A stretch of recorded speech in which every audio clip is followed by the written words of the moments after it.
Well, welcome to Frisky Biscuit Podcast. Tyler from Porked Out. Let us know a little bit about yourself, where you're from, and how you got into the food truck industry.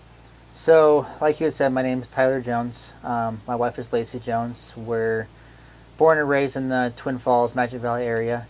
I lived here my whole life. She was born in Jerome. I did some traveling, Colorado, in the Vail, Denver area, up in Sun Valley. And that's kind of where I started my restaurant industry experience, was being kind of the ski bum, working on the ski mountains and in the restaurants and traveling, learning different cuisines and whatnot. And then kind of just brought it back into Twin.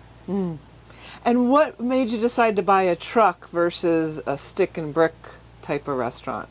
So, didn't you have a stick and brick restaurant? We actually did have a brick and mortar restaurant last year in 2021. We did awesome. We were killing it. We were super busy, but we just couldn't find staff to work it. And then with my wife being pregnant, she couldn't work the long hours anymore, so it would have been just me in the kitchen. So we had to decide, either do we want to possibly upset customers with service taking longer, or go back to our food truck. So we decided to go back to the food truck, get back in all of our events, do all of our caterings, and we're super swamped. So, and how did you decide on Porked Out as your theme and as the name of your truck? What made that come about? So one of the restaurants I worked at in Denver, they were pork based, and I didn't take things from the restaurant, but I took kind of an influence of what they did. And we didn't have that kind of style of items here, so I just threw my own kind of flair into everything and then changed a bunch of things up. And Porked Out actually originated from, I couldn't think of a name, so I asked my father-in-law if he wanted some pork from our freezer, and he said, "Oh no, man, I'm all porked out." So that's how Porked Out came up. And is he loving it now? Yep. It's named after him? And then my daughter, she was 11 at the time, was into dabbing when dabbing was a big thing. So I designed the pig as a dabbing pig, and I came up with the slogan as pork with a dab of flavor. Nice. And do you change your menu around pork? Do you add other things? Like, how do you decide on? Yeah. Does your menu change? Like, I guess that's the question. Yeah, we've got a smoked tri-tip sandwich as the beef, and then we threw a burger on this year. We rotate that every 2 weeks. So every 2 weeks we do different toppings on, just to kind of keep people interested. And then we always do our truffle mac and cheese, our porked out fries, the tri-tip sandwich and pulled pork sandwich, no matter what.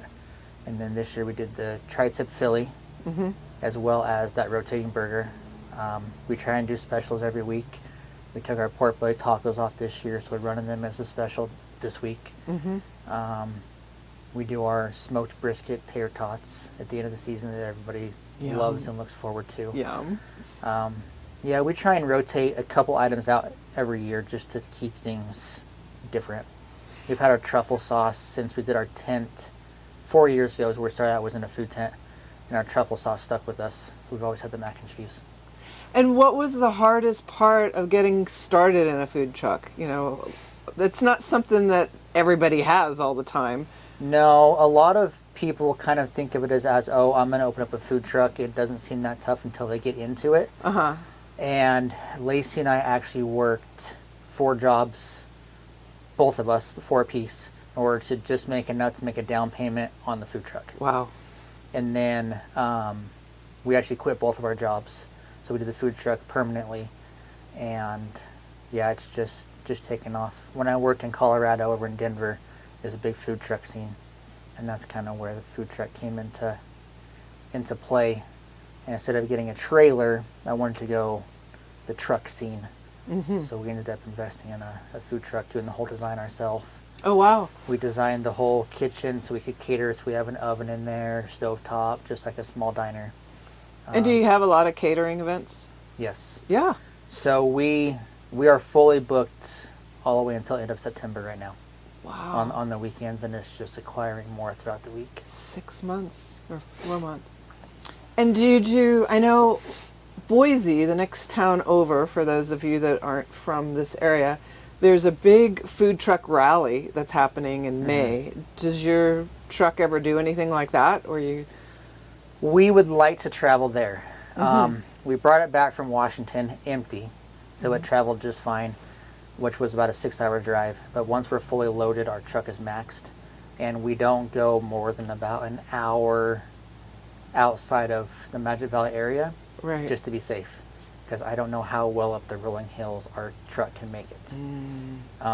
That is a factor, isn't it? Yes. The truck itself. You got to keep it prime and running like a champ. We've got some up in Sun Valley area. If the weather stays good at the beginning of season, they got canceled this year.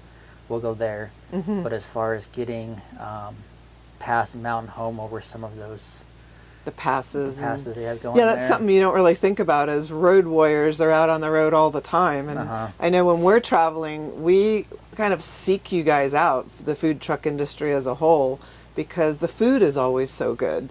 I mean, I found in my experience that most of you guys have had some type of chef training or have been in the restaurant business for a long time. It's not something just thrown together. It's an actual business per se. Right. Yeah. Yeah, there's a lot, there's some people that are the home cooks that want to go into it, that have the knowledge and background. But we also know of some people that have I want a taco truck, or I want a food truck, or so they invest in it before doing the research.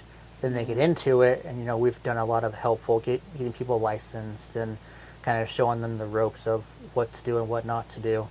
And they get into it, and they're like, "Oh wow, this is not as easy as it looks." I mean, it is a full-blown restaurant. We were talking a little earlier before the camera started rolling about you have 5 sinks in there. There's lots of rules and regulations, right? Yeah. In Idaho, we can have our food truck as the commissary kitchen. We can do all of our prep, all of our food holding, our whole production on the food truck compared to different states. So we're required to basically operate as a restaurant were to here in Idaho. And what do you do with all your trash? Do you take it away every night? Yeah, we've got to take it to the city dump. We've got to fall by. We're not supposed to use our personal trash. When we empty our gray water tanks, we can't go to the RV dumps. We're supposed to be contracted in with a company that comes and drains us. Oh. Just like if you were to, because we don't have grease traps, so we can't just go dump into the city water. Okay, that makes sense. Um, and are there any common issues that all the food trucks have to deal with? Yeah, so that's all here. That's how it's supposed to be. And with the Magic Valley area being so small, we're really particular on overlapping vendors or products. So sometimes when you go to certain events, you can't do certain products, or you kind of have to switch it around. Or you can't get into events because someone's been in there for so long, like 8 or 10 years, that even if we want to swap our menu around, we're still pork-based. So we can't get into some that some other barbecue units have been into for quite some time. Or coffee truck, or Yep. And how do people reach you? Online, on Facebook? I know you're right in the middle of Twin Falls on Blue Lakes and Addison. Is there a number? Is there an email? How would they reach you if they wanted to put an order or wanted to stop by and see you? We've got our phone number is 208-421-7701. We also have a Facebook and Instagram at Porked Out. You can contact us through email, through our website. We do prefer phone calls for orders. Okay. We can't always get to our phone in time to catch your order, but if you have questions about caterings, events, going to your business to park or something like that, you can reach us through any of those ways. And we usually try to get back to people within an hour or less. So we're pretty quick at responding, especially with the wife being at home. She's on top of it. Yeah, cool. And with the movie that came out years ago, the food truck, the chef, did that influence you at all? I actually watched the crap out of that movie. I bet. Did you do your truck at all similar to that? No. His truck is set up really more of kind of, I guess you can call it the Mexican style way, with just the way for the tortillas and Cubans with the presses and stuff like that. I wanted to do that kind of a setup, but where we set our truck up to also do caterings, to where we do some parties that want salmon, buffalo cauliflower with the tri-tip, the 4 different sides. We all can do that out of our truck compared to, well, I guess you can call it a true food truck. Yes. Doesn't have those options. I see. So we try to get ours so that you want to call us and you say, hey, I want to have an elegant salmon dinner, or I want to have braised short ribs with a pomegranate demi-glace, which we did at the restaurant. We can do that for you. Oh, nice. Now, most other food trucks, they don't have that way because they don't have the ovens and the stove tops, the burners. They might just have 1 burner. We have 4. And as a food truck owner, the last question is, what, in your experience, have you come up with that you would like, if you had young people that were interested in this career or interested in owning a food truck, what would be your advice to them? Take your time. Don't jump into it. Really? Do your research for sure. Have all your recipes written out, all your pricing written out. Know pretty much how much all your gas, your propane prices are going to be, if you have to hire anybody. Why do they fail? What's the biggest fail rate?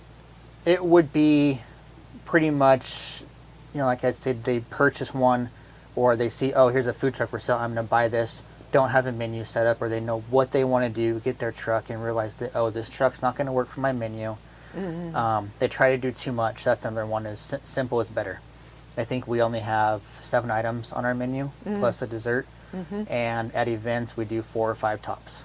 And it's always the same 4 or 5. It's the quickest items that we can get out. Yeah, because you sell out almost every day, right, of your items? When we do the events, yeah. Mm-hmm. The daily service, we try and not, just because it makes prep for the next week so much harder. We're constantly doing prep every day. Come Thursday and Friday, Saturday, we're doing prep for the beginning of next week. Like today, we're doing prep for the rest of this week.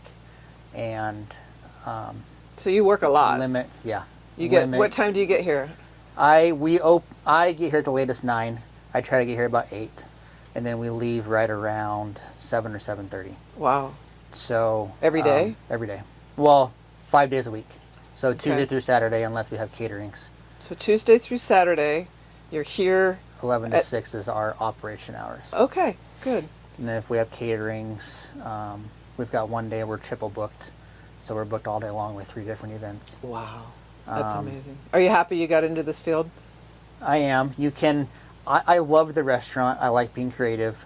I had some really nice dishes in process for the restaurant, but you can kind of make your own hours here. That's nice. And it's like if you work, 7 days, 1 week, you can say, okay, we just worked a lot. We need some family time. We're taking this day off.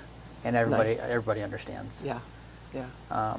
Another thing for the younger people is, like I said, keep it simple, lower your menu, and you want to push for the quickest, best quality items you can do. So our process is 5 to 7 minutes on daily service.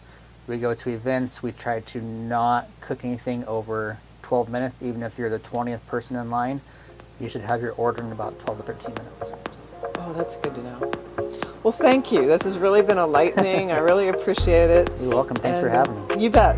You bet. Okay, that's a wrap.